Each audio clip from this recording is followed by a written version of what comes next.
আসসালামু আলাইকুম ওয়া রাহমাতুল্লাহি ওয়া বারাকাতুহু। আপনারা সবাই ভালো আছেন? আলহামদুলিল্লাহ। ইন্নাল হামদুলিল্লাহি নাহমাদুহু ওয়া নাস্তাঈনুহু ওয়া নাস্তাগফিরুহু ওয়া নাউযু বিল্লাহি মিন শুরুরি আনফুসিনা ওয়া মিন সাইয়্যাতি আ'মালিনা। من يهده الله فلا مضل له ومن يضلله فلا هادي له ونشهد أن لا إله إلا الله ونشهد أن محمدا عبده ورسوله الذي أرسل رسوله بالحق بشيرا ونذيرا وداعيا إلى الله بإذنه وسراجا منيرا فقد قال الله تعالى في كلامه المجيد والفرقانه الحميد إن الله وملائكته يصلون على النبي يا أيها الذين آمنوا صلوا عليه وسلموا تسليما درود اللهم صل على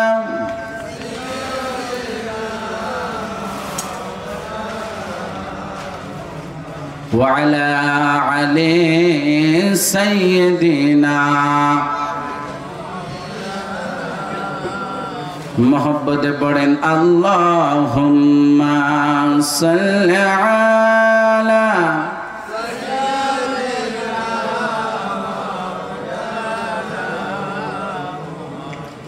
व अला अली सय्यदिना।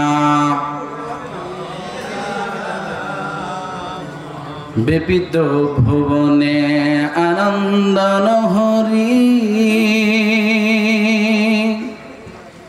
আজকে মোদের খুশির দিন পাপের জগতে তাশরীফ আনিলেন রহমাতাল লিল আলামিন। আল্লাহুম্মা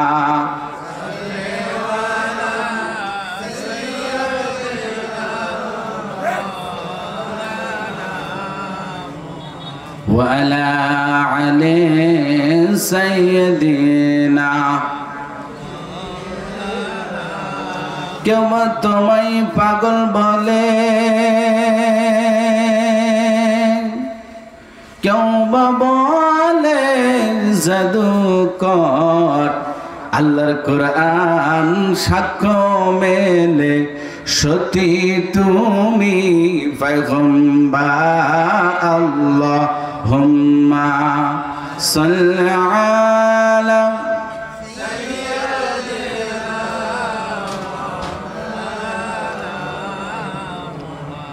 ওয়া আলা আলি সাইয়্যিদিনা। ক্বালা রাসূলুল্লাহ sallallahu alayhi wasallam an Sahil ibn Sa'id radiyallahu ta'ala an mayyat malli ma bayna lahyayhi wa ma bayna rijlayhi admallahu al-jannah। jor boli Allahu akbar। qala rasulullah sallallahu alayhi wasallam la yarhamullahu man la yarhamun nas। bismillahir rahmanir rahim لابثين فيها أحقابا لا يذوقون فيها بردا ولا شرابا إلا حميما وغساقا جزاء وفاقا إنهم كانوا لا يرجون حسابا। نحمده ونصلي على رسوله الكريم أما بعد। উপস্থিত আছেন, সামনে বসা কোরআন প্রিয় রাসূল প্রেমিক একঝাঁক মুসলমান, আমার হুজুরের মুরিদগণ, পর্দার আড়ালে অবলা সরলা মা ও বোনেরা, সবাইকে আমার আন্তরিক সালাম। আসসালামু আলাইকুম ওয়া রাহমাতুল্লাহি ওয়া বারাকাতুহু। আমরা এমন একটা নবীর উম্মত হতে পেরেছি, আমাদের জীবন ধন্য। প্রথম জমিন থেকে শুরু করে প্রথম আসমান, দ্বিতীয় আসমান, তৃতীয় আসমান, চতুর্থ আসমান, পঞ্চম আসমান, ষষ্ঠ আসমান, সপ্তম আসমান, লাহ মাকাম, লাহ জামান, সিদরাতুল মুনতাহা, ৭০,০০০ নূরের পর্দা ছাড়িয়ে আমার নবী, আপনার নবী আল্লাহর সাথে দিদার করেছেন। সেই নবীর উম্মত হতে পারে আমাদের জীবনটা ধন্য হয়েছে। সেই নবীর প্রতি লাখ কোটি দরুদ সালাম পাঠ করি, সবাই বলি সাল্লাল্লাহু। পৃথিবীতে যত নবী রাসূল এসেছেন, কোন নবী রাসূলের সাথে আল্লাহর সাথে দিদার হয়েছেন বলেন? আমার নবী, আপনার নবীর দিদার হয়েছেন নাকি বলছেন? সেই নবীর উম্মত আমরা। নবীকে পেতে হলে ওলি আল্লাহদের সোহবত নেওয়া লাগে, নইলে নবীকে পাওয়া যায় বলেন? কখনো পাওয়া? আমি ওলি আল্লাহদের সম্পর্কে কিছু কথা যেন আপনাদের বুঝিয়ে বলতে পারি।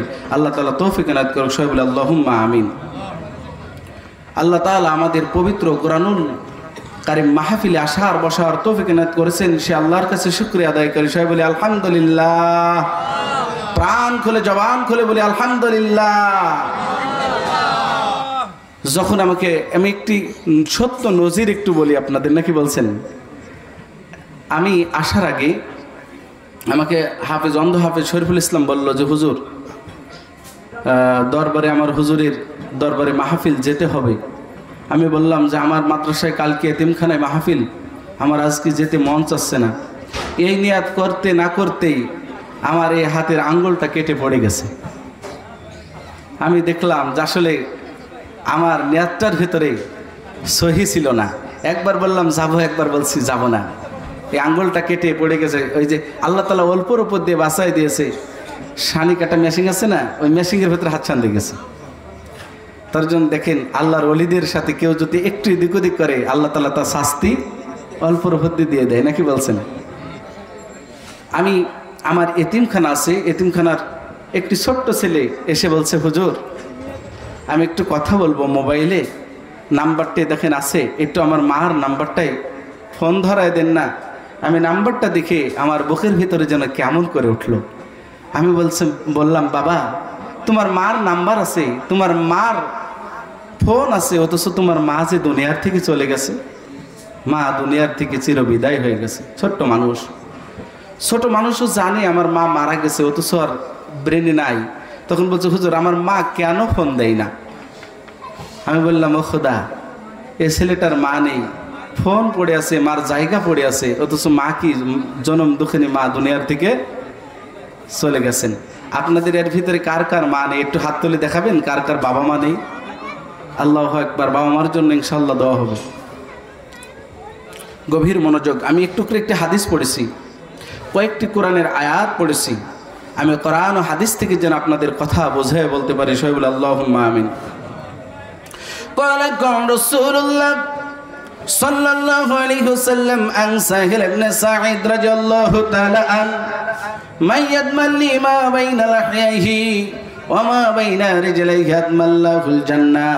রাসূলুল্লাহ সাল্লাল্লাহু আলাইহি ওয়াসাল্লাম বলতেছেন, গভীর মনোযোগ, আল্লাহ রাসূল বলতেছেন যে দুইটা জিনিস হেফাজত করবে, আমি রাসূল ওই আল্লাহর ইজ্জতের কসম করে বলতেছি, আমি রাসূল তার জান্নাতের জামিনদার হয়ে যাব। জোরে বলি সুবহানাল্লাহ। কয়টা জিনিস হেফাজতের কথা বললাম? দুইটা জিনিস যে হেফাজত করবেন।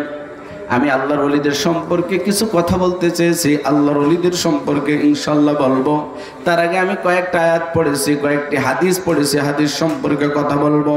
সূরাতুল হুমাজাত থেকে আমি কয়েকটি আয়াত পড়বো। ওয়াইলুল লিকুল্লি হুমাজাতিল লুমাজা আল্লাযী জামাআ মালাহু ওয়া আদ্দাদা ইয়াহসাবু আন্না মালাহু আখলাদা কাল্লা লায়ুমবাজান্না ফিল হুতামা ওয়া মা আদরাকা মাল হুতামা নারুল্লাহিল মুকাদা আল্লাতী তাত্তালিউ আলাল আফইদা ইন্নাহা আলাইহিম মুসাদা ফি আমাদিম মুমাদ্দাদা।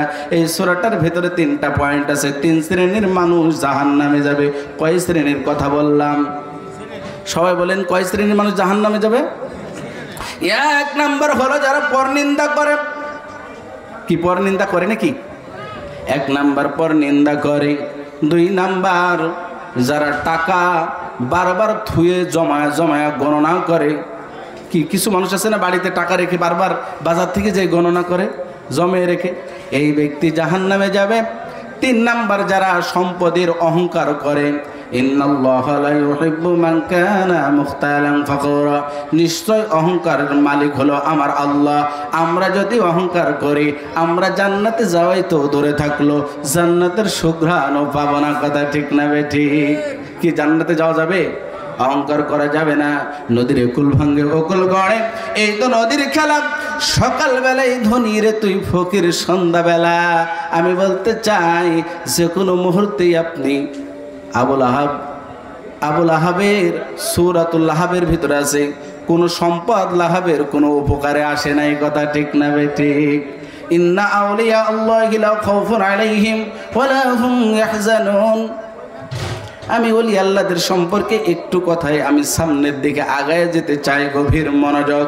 একজন আল্লাহর ওলি ছিল, জীবনে মিথ্যা কথা বলে নাই। আল্লাহর ওলিরা কোনোদিন মিথ্যা কথা বলে নাকি বলেন তো? আল্লাহ রসুল বলতেছে যে সত্য কথা বলে সে অবশ্যই উদ্ভাসিত হবে, মিথ্যা যে বলবে সে ধ্বংস হবে। ওই সময় একজন আল্লাহর ওলি ছিলেন, জীবনে মিথ্যা কথা বলতেন না। আল্লাহর ওলি ছিলেন মহিলা। গভীর মনোযোগ। তিনজন দুষ্টু, খুব দ্রুত দুষ্টু লোকগুলো কুপ্রস্তাব দিলেন আল্লাহর ওলির কাছে।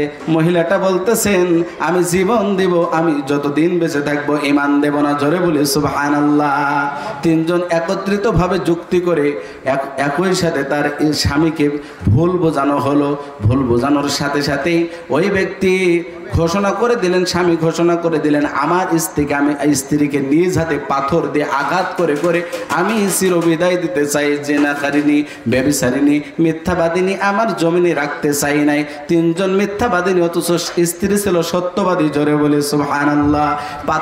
যখন পাথর দিয়ে চতুর্দিকে আঘাত করতে লাগলেন, আব্বাজান গভীর মনোযোগ, আঘাত করতে লাগলেন। মেয়েটা শুধু আসমানের মালিকের দিকে তাকায় আর বলে মালিক গো, ও আমার আল্লাহ, আমি জীবনে মিথ্যা বলি নাই, মিথ্যার আশ্রয় নিই নাই।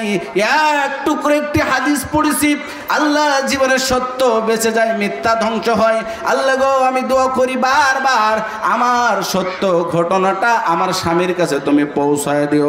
যখন পাথর দিয়ে আঘাত করতে করতে পাথরের তলদেশে ঢোকায় ফেললেন, চতুর্দিক থেকে পাথরের আঘাত, মেয়েটা বেঁচে আছে। আল্লাহর ওলি বারবার শুধু একটা কথা বলে, আল্লাহ জীবনে মিথ্যা বলি নাই, তুমি পাথরের তলদেশ থেকে আমাকে বাঁচায় রেখেছ। ও মালিক, আমাকে পাথরের তলদেশ থেকে যখন বাঁচাইছো, আল্লাহ গো সত্য ঘটনাটা আমার স্বামীর কাছে তুমি পৌঁছায় দিও। আমি মিথ্যাবাদী না, জিনাকারিনী না। এমত অবস্থায় একজন ব্যবসায়িক রাস্তা দিয়ে যখন হেঁটে হেঁটে যায়, এমত অবস্থায় দেখে আল্লাহ নামের জিকিরের আওয়াজ শুনতে পাই। কে যেন জিকির করে, মেয়ে মানুষের কণ্ঠের আওয়াজ। চতুর্দিকে তাকায় দেখে, যখন দেখতে পাই না, পাথরের তলদেশে পাথরের কাছে যায়, পাথর ধরে যখন টান দেয়, মেয়েটা চিৎকার দিয়ে বলতেছে ও ধর্মের আব্বা, জীবন দিব ঈমান দিব না। সত্য পথে থাকার কারণে আমাকে চতুর্দিক থেকে পাথর দিয়ে মারতে মারতে পাথরের তলদেশে রেখে দিয়েছে। আব্বা গো, যে তিনজন আঘাত করেছে সেই তিনজন অন্ধ হয়ে গেছে। জোরে বলে সুবহানাল্লাহ। সে তিনজন কি হয়ে গেছে? অন্ধ হয়ে গেছে। এমত অবস্থায় তুমি আমারে বাঁচাও। যখন হাত ধরে টান দেয়, শরীরগুলো থেকে রক্ত ঝরঝর ঝরঝর করে জমিনে পড়ে যায়। শুধু একটাই কথা বলে, আমি তো জীবনে পাপ করি নাই, আমার সত্য ঘটনাটা স্বামীর কাছে পৌঁছায় দিও। গভীর রজনী রাত্রে যখন ধীরে ধীরে 1 দিন 2 দিন 5 দিন 10 দিন পার হয়ে যায়, মেয়েটা সুস্থ হয়ে গেছে। এমত অবস্থায় যখন বারবার যখন ওই মেয়েটাকে বলে, ও মেয়েরে, আমার তো তোমাকে দেখতে অনেক সুন্দর লাগে, তোমার চেহারাটা অনেক সুন্দর, তুমি আমার সাথে বিয়ে করো। বলে না না না, তুমি তো আমার আব্বা, তুমি আমারে বাঁচাইছো পাথরের তলদেশ থেকে, আমারে আক্রমণ কইরো না, আমি জীবন দেওয়ার জন্য প্রস্তুত, ঈমান দিব না। জোরে বলে সুবহানাল্লাহ। যেহেতু ওই লোকটা, দুষ্টু লোকটা যখন আক্রমণ করলেন, আক্রমণের সাথে সাথে মেয়েটা চিৎকার দিয়ে গভীর রজনী রাত্রে জমিনে লুটিয়ে পড়লেন। আল্লাহ গো, জীবন দিব ঈমান দিব না। এমত অবস্থায় ওই দুষ্টু লোকটা পড়ে মাজা বেঁকা হয়ে গেছে। জোরে বলি সুবহানাল্লাহ। এইদিকে তিনজন অন্ধ, এই ব্যক্তির মাজা বেঁকা হয়ে গেছে। সাগরের পাশে যায়, পাশে যাওয়ার পরে যখন ডাক দেয়, ও মাঝি ভাই, গভীর অন্ধকার রাত্রে আমি একটু ওই পারে যেতে চাই, চায়। মাঝি বলে, কে রে কে? এত অন্ধকার রাত্রি, গভীর রজনী রাত্রে সুন্দর সুরলিত কণ্ঠে কে যেন ডাক দেয়। মাঝি বলে ডাক দেয়। নৌকাটা যখন কিনারায় ভিড়াইলেন, এমত অবস্থায় ওই মেয়েটা যখন ওই নদীর ভিতরে, দুষ্টু মাঝি বলে, তোমার তো চেহারাই ঝলকানি দেখা যায়, এত সুন্দর চেহারা, তুমি আমার সাথে খারাপ একটু আচরণ করো, আমি তোমার সাথে খারাপ আচরণ করতে চাই, তোমার সাথে আমি খারাপ হতে চাই। মেয়েটা ডাইনে বামে পিছনে তাকায়, দেখে শুধু পানি আর পানি। বলে, ও মাঝি, একজন মাজা বেকা হয়ে গেছে, ধর্মের আব্বা বলে ডাক দিই, আর তিনজন মিথ্যা কথা বলার কারণে তারা তিনজন অন্ধ হয়ে গেছে।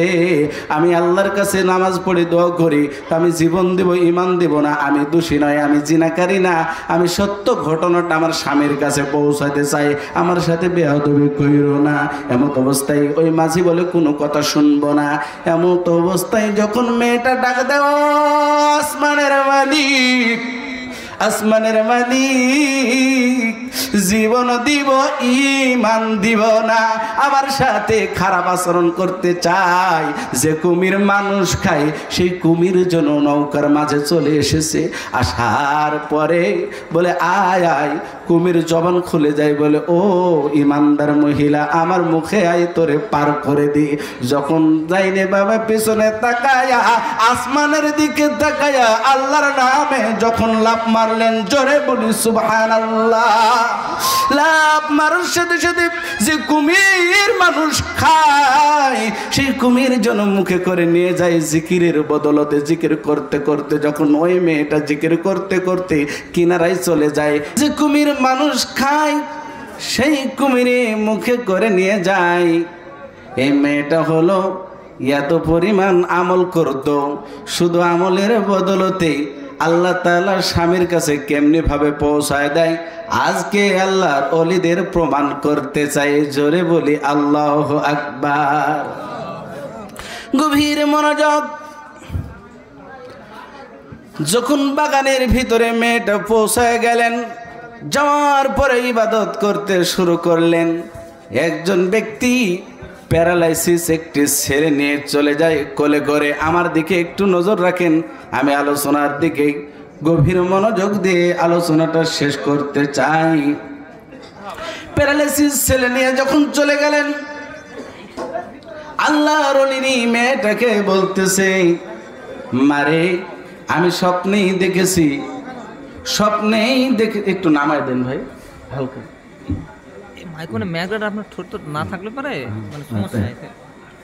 আমি স্বপ্নেই দেখেছি আমার এই সন্তানটা যদি একটু ঝাড়ফুঁক করে দাও, প্যারালাইসিস ভালো হয়ে যাবে। বললাম, আমি তো কিছুই জানি না। বলে, মা, আমি স্বপ্নেই দেখেছি আমার সন্তানের হাত নেই, পাও নেই, আমার সন্তানটা যদি একটু তুমি ঝাড়ফুঁক করে দাও, ভালো হয়ে যাবে। জোরে বলি সুবহানাল্লাহ। ঝাড়ফুঁক যখন করে দেয়, ওই ছেলেটা হাঁটতে হাঁটতে বাড়ির দিকে চলে যায়। জোরে বলি আল্লাহু আকবার। বলেন তো, এই গ্রামে যদি একটি ছেলে, প্যারালাইসিস ছেলে, আমার হুজুরের ঝাড়ফুঁতে যদি ভালো হয়ে যায়, এই এলাকার মানুষ জানবে না? জানবে না? যখন প্রত্যেকটা জায়গায় কথাগুলো ছড়িয়ে গেলেন, এই তিনজন অন্ধ ওই স্বামীর সাথে আছে, মনে আছে তো আপনাদের? তিনজন অন্ধ শুনতে পারলেন, প্যারালাইসিস ভালো হয়, অন্ধ ভালো হয়, রোগ ভালো হয়ে যায়। চলো আমরা তিনজন ওই মেয়েটার কাছে যাব, আমাদের চোখ ভালো হয়ে যাবে। তিনজনের সাথে আছে ওই মেয়েটার স্বামী। জোরে বলে সুবহানাল্লাহ। তিনজনের সাথে যখন ওই মেয়েটার স্বামী রয়েছে, আসতে আসতে ওই মাজা বেকার সাথে দেখা হয়েছে। মাজা বেকা বলতেছে, তোমরা কই যাও? বলে, ওই আল্লাহর ওলির কাছে যাইতেছি। বলে, ওই জঙ্গলে গেলে রোগ ভালো হয়, আমরাও যাব, আমাদের রোগ ভালো হয়ে যাবে। মেয়েটার একটি শর্ত হলো, সত্য কথা বলা লাগবে। যে সত্য বলবে না, তার রোগ ভালো হবে না। যে সত্য বলবে, তার রোগ। ভালো হয়ে যাবে। বলেন তো, সাথে আছে স্বামী, এই তিনজন কি সত্য কথা বলতে পারবে নাকি? কি পারবে? তিনজন যখন চলে গেলেন, যাওয়ার পরে মাজা বেকার সাথে দেখা হলো। বলে ভাই কই যাও? বলে এই জঙ্গলে যাব, আল্লাহর ওলি নিয়ে আছে, রোগ ভালো হয়। বলে আমারও তো রোগ আছে, আমু যাব, আমার মাজাটা বেকা হয়ে গেছে। এবার চারজন আর সাথে আছে ওই মেয়েটার নেককার মেয়ের স্বামী, মোট পাঁচজন হয়ে গেলেন। এবার চলে গেলেন, যেতে যেতে ঘা পশলা বেঁধেছে। ওই যে মাঝির শরীর থেকে ঘা হয়েছে, গোশগুলো খুলে খুলে পড়ে যায়। মাঝি বলে ভাই রে, তোরা কই যাস, তোরা কোথায় যাস? বলে আমাদের চোখ অন্ধ হয়ে গেছে, আমার মাজা বেঁকা হয়ে গেছে, আমার তো ঘা পসরা হয়েছে, আমি যদি আল্লাহর ওলির কাছে যাই আমারও রোগ ভালো হয়ে যাবে। জোরে বলি সুবহানাল্লাহ। মোট 6 জন যখন যায়, এবার ডাক দেয় এই অন্ধ তিনজন, মা রে, ও মা, আমরা অন্ধ হয়ে গেছি, তুমি কি আমাদের অন্ধ ভালো করতে পারবা? মেয়েটা নামাজ পড়ে আল্লাহর কাছে দোয়া করে, আল্লাহ প্রতিদিন নামাজ পড়ি আর দোয়া করি, আল্লাহ গো জীবনে মিথ্যা বলি নাই, জীবনে অনেক পরীক্ষা দিয়েছি, আল্লাহ গো আজকে আমার স্বামী এসেছে, আমার স্বামীর কাছে সত্য ঘটনাটা তুমি পৌঁছানোর সুযোগ করে দাও। বলে তোমরা সত্য কথা বলো, তোমাদের চোখ ভালো হয়ে যাবে। এই তিনজন তখন বলতেছে এই তুই বল সত্য কথাটা। আরেকজন বলে তুই বল। কেউ তো বলতে পারে না, সাথে আছে ওই ইমানদার মহিলার স্বামী। জোরে বলে সুবহানাল্লাহ। এই তিনজন কয় আমাদের বাতাস লেগে চোখ অন্ধ হয়ে গেছে। ইমানদার মহিলা বলে আমার শর্ত হলো যে সত্য বলে না তার রোগ ভালো হয় না, তোমাদের রোগ ভালো হবে না। আয় আয়, মাজা বেকা চলে এসেছে। এবার বলে মাজা বেকা ডাক দে, কয় মা জীবনে মিথ্যা কথা বলবো না। আমি যখন পাথর থেকে একটি পাথর তুললাম, একটা মহিলা চিৎকার দিয়ে ডাক দেয়, ও ধর্মের আব্বা, আব্বা গো আমারে বাঁচাও, আমারে বাঁচাও। আমি যখন পাথরগুলো তুললাম, মেয়েটা আজও পর্যন্ত আব্বা বলে ডাকাটা আমার কলিজায় যেন আঘাত লাগে। আমি যখন গভীর রজনী রাত্রে মেয়েটাকে আক্রমণ করলাম, আমার ঘর থেকে যখন লাফ মারলো, আল্লাহ নামের তাকবীর দিয়ে নারায়ে তাকবীর, আল্লাহু আকবার, এই তাকবীরটা দিয়ে যখন জমিনে লুটে পড়লেন, ওই সময় আমার ভিতরে যেন কেমন ভূমিকম্প শুরু হয়ে গেল। হওয়ার সাথে সাথে আমি পড়ে আমার মাজাটা বেঁকা হয়ে গেছে। মারে ওই মেয়েটা যখন গভীর রজনী রাত্রে আব্বা বলে ডাকলো, ও ধর্মের আব্বা, আমার স্বামী রয়েছে, আমারে আঘাত কইরো না, আমারে কষ্ট দিও না। এই কথা বলার সাথে সাথে যখন মেয়েটা বাড়ির থেকে বাইর হয়, আমার মাজাটা বেঁকা হয়ে গেছে। রে মা, আমি কি ভালো হব নি? আমার আল্লাহর ওলি মেয়েটা যখন দোয়া করলেন, মালিক এই লোকটা সত্যি কথা বলার কারণে মাজাটা ভালো করে দাও। কল রাসূলুল্লাহ সাল্লাল্লাহু আলাইহি ওয়াসাল্লাম সিদকু ইউনজুল কিযবু ইহলিক, সত্য মানুষকে বাঁচায়, মিথ্যা মানুষকে ধ্বংস করে। আমি যে কথা বলতেছিলাম, বাংলার জমিনে এমনও কিছু আলেম এসেছে যে আলেমরা প্রসাবের মতন নাপাক হয়ে শরীরে ঢুকতেছে। একটু খেয়াল করে দেখেন, হযরতে শাহজালালের মাজার আছে না নাই? হযরত শাহ পরানের মাজার আছে, শাহ মাকদুমের মাজার আছে, আল্লাহ রসুলের জামাই হযরত আলীর মাজার আছে, আবু বকরের মাজার আছে, উসমানের মাজার আছে, বড় পীর আব্দুল কাদের জিলানী রহমতুল্লাহ আলাইহির মাজার আছে, এবং আমাদের নবী হযরত মুহাম্মদ রাসূলুল্লাহ সাল্লাল্লাহু আলাইহি ওয়াসাল্লামের রওজা আছে। আমি বলতে চাই, হিন্দু মুসলিম, হিন্দু খ্রিস্টান বৌদ্ধ মুসলিম, পৃথিবীর জমিনে কোনো জাতির বেধর্মীদের মাজার নাই। এই মাজার ভাঙার জন্য যত রকমের পায়তারা চলতেছে, ষড়যন্ত্র চলতেছে। ইন্নাল বাতিলা কানা যাহুকা, প্রত্যেকটা বাতিল ধ্বংস হবে, উদ্ভাসিত হবে। হযরত আবু বকর, উসমান, আলী, শাহজালাল, শাহপরান, শাহ মাকদুম, পৃথিবীর জমিনে যারা ইসলাম নিয়ে এসেছে তারাই এই পৃথিবীতে টিকে থাকবে। কোনো কাফেরের বাচ্চার মাজার নাই, মাজার থাকবেও না। প্রত্যেকটা সাহাবীদের মাজার আছে, প্রত্যেকটা আল্লাহর ওলিদের মাজার আছে। এই মাজারে যারা হাত বাঁধাইছে তারা ধ্বংস হবে, নিশ্চিত ধ্বংস হবে, অবশ্যই ধ্বংস হয়ে যাবে। তারা পৃথিবীর জমিনে একটু নজির আপনার একটু খেয়াল করে দেখেন। ওই সময় আব্দুল কাদের জিলানী রহমতুল্লাহ আলাইহির কবরে যখন বারবার বোম্বিং করেছিলেন ডব্লিউ বুশকে পৃথিবীর জমিন থেকে জুতা খেয়ে বিদায় হতে হয়েছে। এটা কথাটা ঠিক না বেঠিক? কি কথা কি ঠিক না বলেন তো? এই পৃথিবীতে প্রত্যেকটা আল্লাহর ওলিদের মাজার আছে, সাহাবীদের মাজার আছে, ইমাম আবু বকরের মাজার আছে, উসমানের, হযরতে আলী রাদিয়াল্লাহু তাআলার মাজার আছে, এবং প্রত্যেকটা ইমাম শাফি রহমতুল্লাহ আলাইহির মাজার আছে না নাই বলেন? ইমাম বুখারীর মাজার আছে না নাই? হযরত শাফি রহমতুল্লাহ আলাইহির মাজার আছে, প্রত্যেকটা ইমামদের মাজার আছে, আল্লাহর ওলিদের মাজার আছে। সেই আল্লাহর ওলিদের মাজার ভেঙে গুঁড়ো করার নির্দেশ যারা দিয়েছে তারা ইনশাআল্লাহ আমি বলতে চাই তারা ধ্বংস হবেই হবে।